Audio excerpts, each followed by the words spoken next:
Hello students, class 6. This is Samuel sir, your English teacher. Today I am going to start next book, that is literature, and we have the topic How the Cat Became, chapter 2. Before that I would like to say something, that is about that in chapter 1 in literature uh, it is a poem. So we will do later on. Actually this chapter is story is little longer. That's why I request, before to start this story, you just be ready with your books so that you will understand. Thank you. I hope that you all are ready with your books. Okay, let's get started. How the cat became. So this is the topic of the story. How the cat became. किस तरह से cat became what, क्या हुआ, यानी कि became वो क्या बना. So that let's discuss about this topic. So then only we can understand how the cat became. किस तरह से वो बना, क्या बना. तो that's why let us see the story. Read the story of cat who decide to love all his animals excuse me friends to be friend man. That means क्या है, ये स्टोरी क्या है, एक बिल्ली पर आधारित है. सारे जानवरों को छोड़कर इंसान को दोस्त उसने किस तरह से बनाने के लिए उसने इंसान के साथ दोस्त बनाने के लिए उसने सारे जानवरों को छोड़ा. तो उस पे बेसिस ये कहानी है. तो let's begin this story. Things were running very smoothly and most of the creatures were highly pleased with themselves. Things were very smoothly.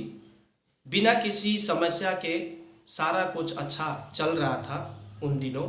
And most of the creatures were highly pleased. और सारे creature जंतु लोग क्या थे, अति खुश थे. एक विद themselves, एक दूसरे के साथ बहुत खुश थे. लायन वॉज ऑलरेडी फेमस, जैसा कि लायन पहले से ही वो मशहूर था. Even the little shrews and moles and spiders were pretty well known. Shrews का मतलब होता है छुचुंदर, मोल्स का मतलब है छुचुदर. So that's a male and female. तो एंड स्पाइडर, मकड़ी जिसे बोलते हैं, इन लोग पूरी तरह से क्या थे, सभी लोग इन लोगों को जानते थे. तो but among all these busy creatures there was one who seems to be getting nowhere. लेकिन इनमें से ये सारे लोग बहुत ही व्यस्त थे, व्यस्त जंतु थे. लेकिन इनमें से एक प्रतीत हो रहा था, दिखाई पड़ रहा था कि इसमें से कोई एक नहीं है वो, जो कि इन ग्रुप में वो नजर नहीं आ रहा था. वो था cat. It was cat. excuse me. Cat was a real oddity. The others did not know what to make of him at all. Cat was a real oddity. Cat क्या था, एक oddity means होता है आपका unusual creature, जिसे हम लोग विचित्र बोल सकते हैं. यानी कि वो एक अजीब विचित्र था, औरों से बड़ा अलग हटके था. Did not know what to make of him at all. यानी कि उसको अब किस तरह से लोगों के साथ मेल जोल बनाया जाए. तो he lived in a hollow tree in the wood. यानी कि उस जंगल में वो कहाँ रहता था, एक पेड़ के खोखले में रहता था. Every night when the rest of the creature were sound asleep he retired to depth of the his tree. Every night, हर रात वो क्या करता था कि जब सब लोग जंतु सो जाते थे, सभी लोग जब गहरी नींद में सारे जानवर सो जाते थे, वो क्या अपने गहरे से खोखले पेड़ से वो पेड़ के खोखले से निकलकर वो सच यानी कि इस प्रकार का आवाज निकालता था. स्क्रीचिंग, योलिंग, वेलिंग. स्क्रीचिंग का मतलब होता है कर्कश आवाज, जो कानों को सुनने पर अच्छा न लगे. योलिंग एकदम चीखने का आवाज. वेलिंग एकदम शोक वाला आवाज, शोकपूर्ण जिसे बोलते हैं, वो वाला आवाज निकलता था. The bats that slept upside down all day long in the hollows of the trees branches awoke with a start and fled with their tips stuffed into their ears. तो बैट्स जो भी चिमगादड़ लोग स्लैप्ड अपसाइड डाउन जो कि उल्टा होकर late सोए होते थे, उन लोग सारा दिन सोए होते थे। तो उन लोग क्या होते थे कि ये आवाज़ को सुनकर टहनी में लटके हुए जितने भी बैट्स थे, जैसे मानो ये आवाज़ से उनको ऐसा लगता था कि उनके कानों में एकदम भरा हुआ कोई गुप्त सूचना दे रहा हो। और जैसे ही उनके कानों में ये गुप्त सूचना सुनाई देता था तो उन लोग तेजी से भाग जाते थे। तो इस प्रकार का उसका आवाज़ रात को वो जब सभी सो जाते थे वो निकालता था। It seems to them that, और ये आवाज़ वायलिन से निकालता था, जैसा कि that it is given in your book, दिया गया चित्र में आप देख सकते हो। It seems to them that cat was having the worst nightmare ever ten at a time. तो ऐसा दिखाई पड़ता था कि कैट सभी एक बहुत ही डरावना या भयानक सपना या खराब बोल सकते अनुभव सबके लिए ये था जब इस प्रकार का वो कैट रात के टाइम में वो निकालता था। But no cat was tuning his violin, if only you would could have seen him curled in the warm smooth hollow of his tree gazing up through the hole at the top of the trunk। तो कोई भी वहां पर can was tuning his violin, और उस समय वो क्या करता था, रात के सन्नाटे के टाइम में वो अपना वायलिन का ट्यूनिंग करता था, आवाज़ निकालता था। और यही आवाज़ निकलने के कारण से ये कर्कश जैसा चीखने चिल्लाने का आवाज़ सुनाई पड़ता था। और जो कि अपने गर्माहट से भरा हुआ वो खोखले से वो बाहर निकलकर पेड़ के छेद के खोखले से बाहर थोड़ा निकलकर वो बजाया करता था। और वो अपने खोखले से तने से होकर ऊपर पेड़ के टॉप पोर्शन को यानी कि आसमान की ओर देखकर वो मुस्कुराता था, जहाँ पर वो तारे को देख के मुस्कुराता था। और अपने विंकिंग एट द मून बोलने का मतलब चांद को जैसे मानो वो आंखें मारते हुए, है ना, और टक्ड अंडर द चीन, वायलिन को अपने चीन पर दबाकर वो बजाया करता था। इस प्रकार का वो रात के टाइम में वो करता था। Cat was a happy one, और ये बजाते समय वो लगता था वो बहुत खुश होता था।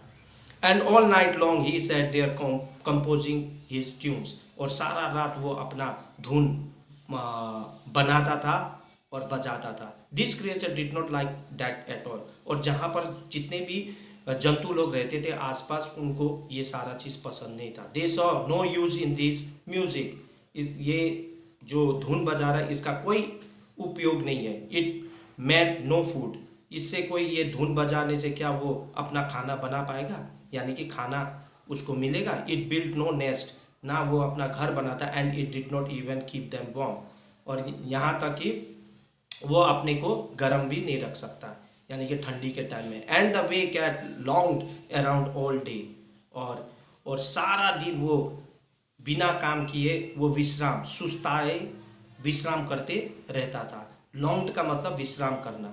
स्लीपिंग इन द सन, पूरे सूरज के तपिश में वो सोता रहता था। Was just more than they could stand, और बड़े ही मुश्किल से ही वो दिन भर में उठता था। तो he is a bad example, वो एक खराब उदाहरण बन गया था। ये कौन कह रहा था? बीवर, जिसे हम लोग उदबिलाव बोलते बीवर को। He never does a stroke of work, वो कभी भी काम में हाथ पांव नहीं चलाता था, काम करने के लिए हाथ पांव नहीं चलाता। What if our children think they can live as idly as he does, तो बच्चे लोग क्या सोचेंगे करके बीवेवर उदबिलाव कहता है कि इस तरह का उदाहरण, है ना, बच्चे लोग क्या समझेंगे। इट्स टाइम, अब ये समय हो गया। सेड वीबल, नेवला, वीबल का मतलब होता है वीजल, सॉरी नेवला कहता है कि cat had a job, cat का भी काम होना चाहिए। Like everybody else in the world, सारे संसार में सबका काम होता है तो इसका भी काम होना चाहिए करके कैट वो वेजल बोलता है, नेवला। So the creature of the wood formed a committee to persuade cat to take up a job. तो इसीलिए सब लोग जंतु लोग मिलकर, जंगल के सारे जानवर मिलकर कमेटी यानी कि समिति का गठन करते हैं और उसको काम करने के लिए, मनाने के लिए सब लोग इकट्ठे होते हैं। जे, मैकपाई एंड पैरट। जे का मतलब होता है निककंठ और मैकपाई का मतलब होता है Neelkanth, mail and female, and parrot तोते। वेंट एलोंग एट डॉन, और उन लोग चले जाते हैं भोर में, एंड डॉन का मतलब भोर। Set in the top most twigs, और बहुत ही ऊंचे पेड़ के दरख्त टहनी पर उन लोग बैठते हैं। Cat's old tree, as soon as cat, जैसे ही कैट बाहर निकलता है, पॉक्ड हिज हेड, जैसे ही खोखले से वो अपना सर निकालता है, दे ऑल बिगेन टुगेदर, और वे लोग सब लोग एक साथ बोलते हैं, you have got to get a job, आपको काम होना चाहिए, आप काम करना चाहिए।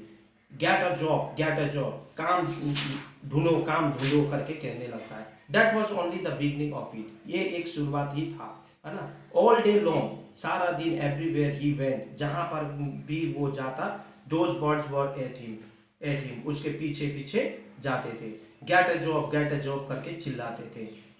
And try as he would, cat could not get one wink of sleep, तो and try as he would, और वो एक झपकी भी, एक आंख का झपकी भी वो नींद पूरा नहीं कर पाता, क्योंकि उसके पीछे सारे चिड़िया कहते हैं। That night he went back to his tree early, और ऐसे ऐसे करते रात हो जाता और वो पेड़ में जहां पर वो रहता, वो खोखले में जल्दी रात के समय चले जाता है। He was far too tired to practice on his violin, और ये दिन भर वो क्या होता है कि जिस प्रकार से वो वायलिन की अभ्यास करता था रात को, वो नहीं कर पाता, क्योंकि वो बहुत ज़्यादा वो थक जाता है और उसको बहुत गहरी नींद आता है। In a few minutes, next morning, जब सुबह, दूसरे दिन सुबह होता है, when he poked his head, जैसे ही वो खोखले से सर बाहर निकलता, out of the tree at first light, जैसे ही भोर का पहला सूरज का किरणें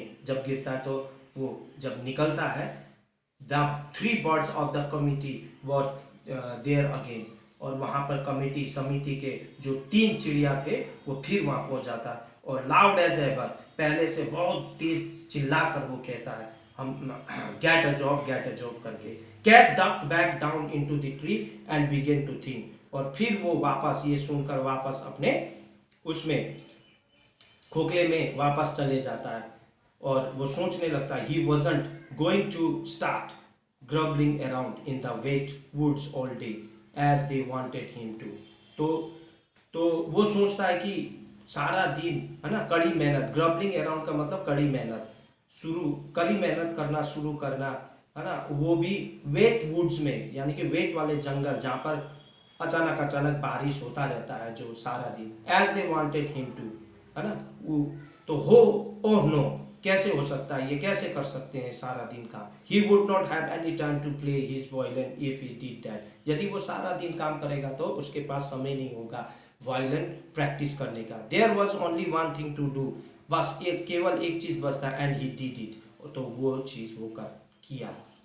तो क्या किया, he tucked his violins under the arm and suddenly jumped out of the top of the tree and set off through the woods at a run।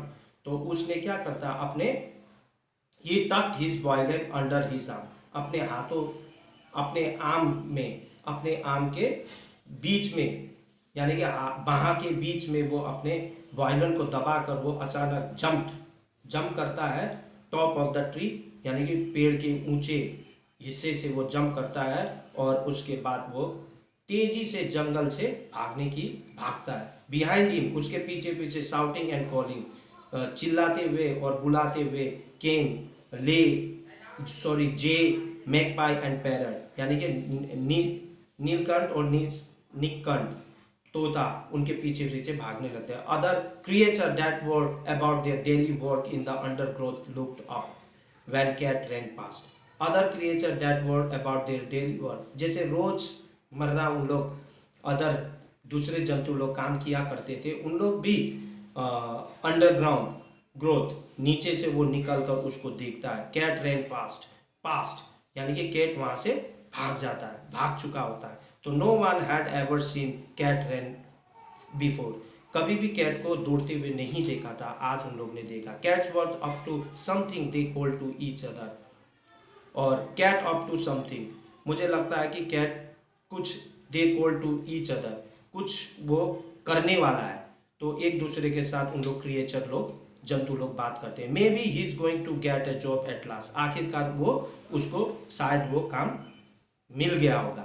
तो deep deer, wild boar, bear, ferret, mongoose, porcupines, and a cloud of birds set off after cat to see where he was going. सभी लोग हिरन हो गया, जंगली सुअर हो गया, भालू हो गया, फेरेट का मतलब नेवले, नेवले की जाति वाला जानवर, पॉकुपाइन, ये सारे, और चिड़ियों का झुरमुट, ये सारे उसके पीछे जाने लगे जहां वो जा रहा था, भाग रहा था। After a great deal of running they came to the edge of the forest, और बहुत ज़्यादा, डील का मतलब बहुत ज़्यादा दौड़ने के बाद उन लोग जंगल के किनारे पहुंचते हैं। देयर दे स्टॉप, वहाँ पर वे रुक जाते, रुक जाते, एज रुक गए। As they peered through the leaves they looked sideways, जैसे ही उन लोग पत्ते को हटाकर झांकने लगते हैं तो तिरछे होकर उन लोग जब देखते हैं एक दूसरे को, एंड ट्रेम्बल, उन लोग घबरा जाते और वो कांपने लगते। अहेड ऑफ देम, उनके आगे, across an open field covered with hay cocks, उन लोग के आगे एक सिरे से दूसरे सिरे की ओर, है ना, एक खुला मैदान उन लोग देखते हैं जो कि हे कॉक्स था। Haycox was man's farm, Haycox जो कि मैंस फार्म था, जिसमें कि कॉनिकल पाइल ऑफ हे और ग्रास, बड़े बड़े लंबे लंबे घास, जिसमें कि बट कैट वॉजंट एफ्रेड, लेकिन कैट डरा नहीं। ही वेंट स्ट्रेट ऑन, वो सीधा मैदान की ओर जाते रहा, है ना। Over the field and up to man's door, यानी कि फील्ड, खेत से होते हुए सीधा वो इंसान के डोर यानी कि दरवाजे पर पहुंचा। ही रेज्ड हिज पाँव, उसने अपने पाँव को उठाया and backed as hard as he could in the middle of the door, और वो बैक्ड का मतलब टकराना या मारना, कस कस के उसने दरवाजे में लात मारा। He could not in the middle of the door, यानी कि दरवाजे के बीच में कस कस के लात मारा। तो this much for today, so thank you so much. It's remaining parts we will do continue in the next video. Till then, goodbye. Thank you.